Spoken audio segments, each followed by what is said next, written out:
Vice President, Engineer K. Raja Hari, to enlighten the night with his valuable message. Respected dignitaries on the dais, Vice Chancellor of the University, Dr. L.S.S. Reddy, Pro Vice Chancellor, Dr. Prasad, Convener, Dr. Srikanth, Chairman of Samyak, Dr. Narayana, faculty of the University, and students who have come from across the country from over 150 colleges and KL University students. A very good evening. So it looks like you had a great time today and yesterday with a lot of learning sessions and entertainment and awaiting for next and last round of entertainment tonight. So let me just give a little bit of advice to you in a few sentences so that you can enjoy the rest of the evening. I'm very happy with the way Samyak 2014-15 was organized and how our students participated and students from across the nation participated. Like every year, we have this year also a very relevant theme that is very much live today, live in the society. Yada Raja Tada Praja. Our Honorable Prime Minister is somebody who's actually communicating with us. In my lifetime, I haven't seen a Prime Minister like that, able to communicate, able to participate with a common man. Look at Swachh Bharat. You've all involved. I think each one of us has at least one moment where they actually thought about it and done something about it. It brought about more than 1 billion changes and more than 1 billion places cleaned up, because each one of us, even if you clean your room, that is 1 billion rooms. So now he gave a call to India and he has invited investors across the world primarily and Indian citizens particularly to make India a manufacturing nation, make in India.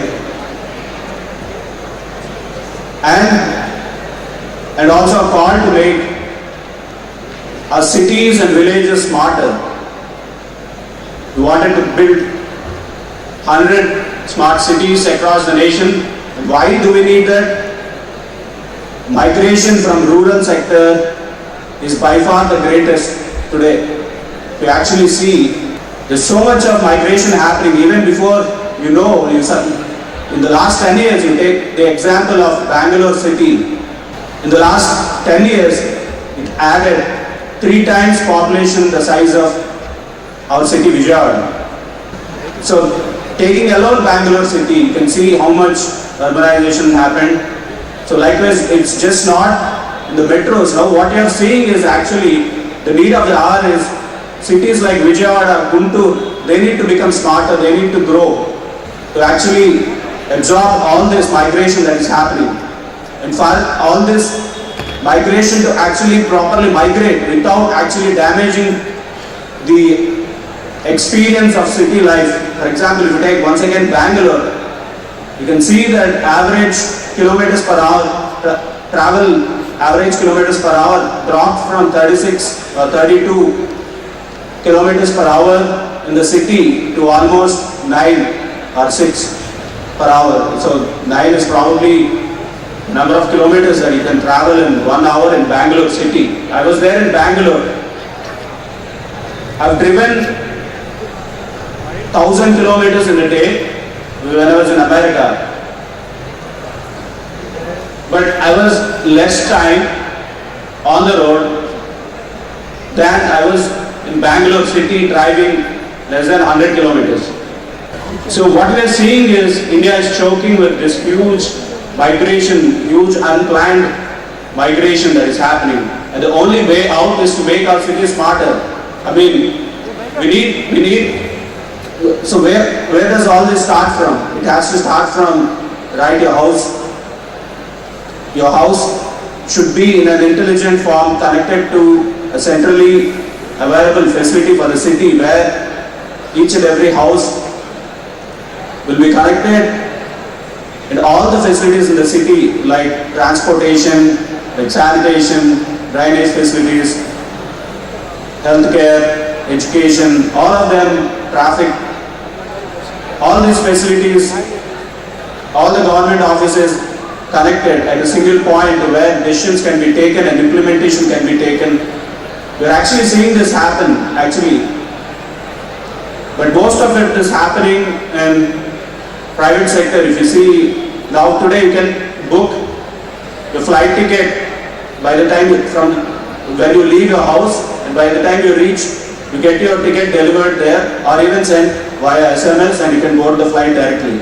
So this is an example of how we made our lives smarter, how we made things smarter and simpler. So to deal with this huge migration, more intelligent systems are required, smarter cities are required, intelligent networking is required, transportation systems. If you take cities in China, some of the cities, a few of the cities have more than 5 ring roads, not 1 or 2. They have a multi-story, not buildings, but roads. You have flyovers one over the other. It's just like skyscraper, not buildings, but roads. So this is optimum utilization of the land, same given land. When you go high-rise, same resources, cities are more vibrant because resources are shared. Something like land is shared by more people than you see in villages. So this is where we have to go. And coming back to villages, although there is so much of migration happening into cities, there is far greater population still in villages today. So we really need to address that. We have to digitalize villages. We have to try to make the facilities like how we are making the facilities in the cities digital and smarter. We have this Taxi for Sure. This is an example. Flipkart. This is an example. These are all intelligent ways of dealing with common things. Shopping, online shopping, you have Flipkart. Taxi for Sure or Ola cabs, you have. Right away you can call the cab. So this is a solution for complex things. So like this, there are 2 ways of using technology. Actually developing a technology for solving problems or using existing technology for solving problems. I think as engineers you have to take it up. If you see our students at KL University, we have won Baha in Baha. So we can see that our guys manufactured this car, one of the cars that is actually performing very well at national level competitions. It's just an example what you can do. Once again, think about it. How many Indian car companies are there? How many companies are manufacturing vehicles that are actually required for India? We're ready to pay 100% duties on import taxes for imported cars, but we're not ready to make cars in India. How many car companies are there? Like Tata. Tata is just one of the very, very few companies that are manufacturing. You might think by car manufacturing, you need a lot of investment. That is absolutely wrong. You need a lot of investment because you have to touch a lot of people, a lot of consumers. But what if you want to only touch Vijayawada? Sell your cars only in Vijayawada. So think about it. When you minimize your markets, you minimize your investment. And you don't have all the overheads that all these big companies have. Once again, I'm just giving you an example what you can do actually, how you can be part of this Make in India. It is not a call for these big companies to just set up factories, but it is also a call for each one of us to start our small businesses. We are actually in the point, a tipping point where Indians are going to take over in terms of technology, manufacturing, everything. Because entire world is starving with human resource. They don't have human resource. Even by 2035, even India will only be surplus by 1% skilled labor or labor, not even skilled labor. Today we still, as it is today, India is facing a skilled labor shortage. By 2035, we are only at 1% surplus for skilled labor. And by 2040, even we will be at a deficit if you take human resource as a resource. So, by that time, we will see an India, which has transformed itself into a developed nation. But it is up to you today to whether to be part of it or not.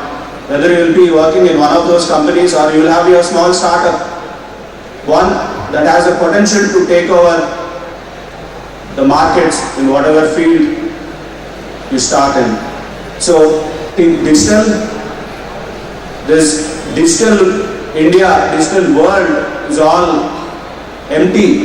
That is why any startup that is being started in digital sector is actually becoming billion-dollar company, hundreds of million-dollar company, billion-dollar company, and you never know to what level you will go, because the problem that you solve could actually impact each and every person here.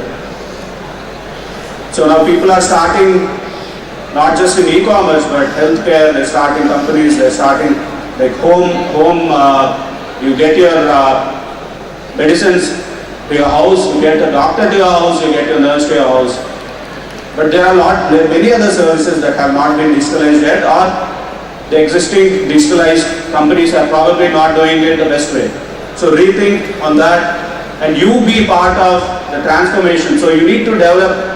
If you're not using the existing technology, if you think there is no existing technology, you need to develop the new software or new hardware, whatever is required. Manufacturing has become so easy. Now you get machines in China where you can actually get that machine and you can design your own cell phone, and you can manufacture prototype like hundreds of varieties of cell phones within 1 hour. So that is where we are going to. Wealth creation is happening faster and faster. You need to be part of it. If you have to be part of it, use your technology and start thinking how to impact, how to change.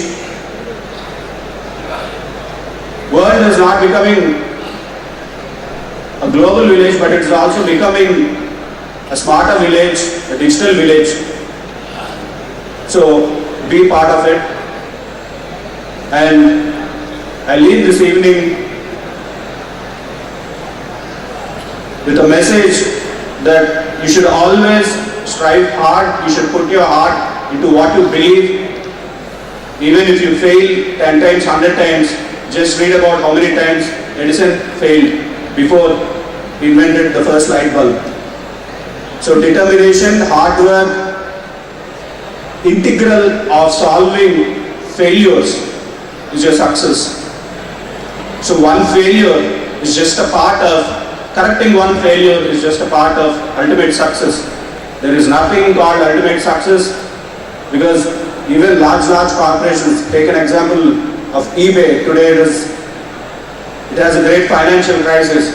So there will be an end to every company, every large company, just to make space for multiple number of new companies, more innovative companies, more impactful companies. So once again, I wish you all a very happy evening. Thank you.